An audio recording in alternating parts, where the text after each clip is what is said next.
I promise. I promise. To always help those in need. To always help those in need. I was diagnosed with type 1 diabetes when I was 17, and I had the biggest fear of needles. So I could not imagine anything worse happening to me than having an illness where I had to give myself like 10 pricks a day.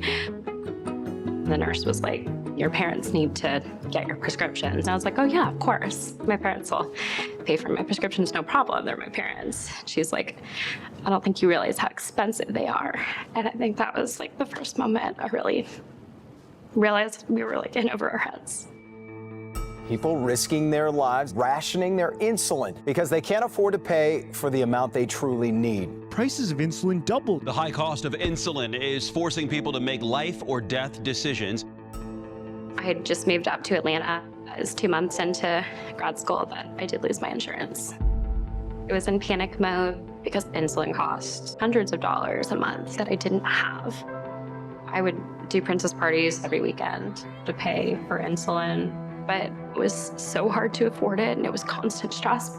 I had to start looking at other ways to get my medications. The guy I was dating, his mom was a nurse, and so she would give me insulin her patients had partially used. I had friends whose grandparents passed away. I would ask them to send me their insulin, anything to add to what I had in the fridge. Then there were the Facebook groups Where you can meet up to buy insulin. So that's how I got connected with some people that I met up in parking lots with to get insulin. I needed it to live, so. I voted for Donald Trump in 2016, Hoping he would lower drug prices. but nothing changed at all.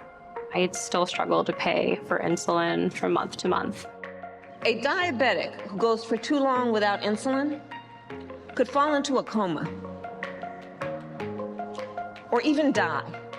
I heard Harris mention insulin prices during the 2020 campaign. I remember being so excited because I was like, I have been crying about this for years, and it feels like nobody's listening. And I was like, oh my gosh, is this actually gonna change? The vice president votes in the affirmative, and the bill, as amended, is passed. When the Biden and Harris administration was elected, they quickly got to work. Harris stepping in to cast the tie-breaking vote. Slashing the price of insulin and capping users' costs at just $35 a month. I mean, it's saved lives.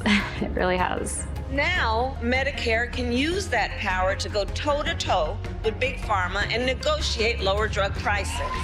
Harris and Biden have negotiated cheaper drug prices for heart conditions, neurological conditions, arthritis. Americans will save about $100 billion over 10 years as a result of these negotiations.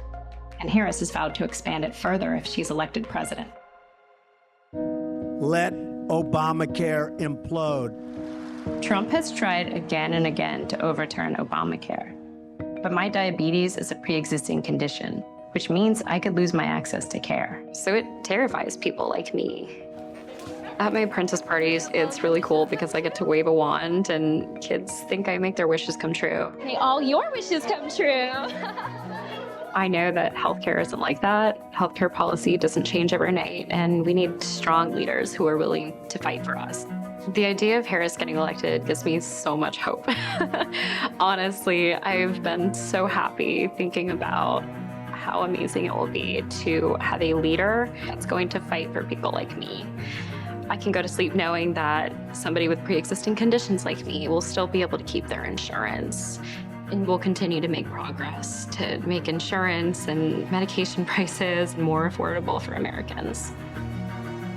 The fact that I can even tell my story is a miracle, because a lot of people that went through insulin rationing aren't even here to tell their stories anymore. So I think of that every day, and I'm grateful to be able to tell my story.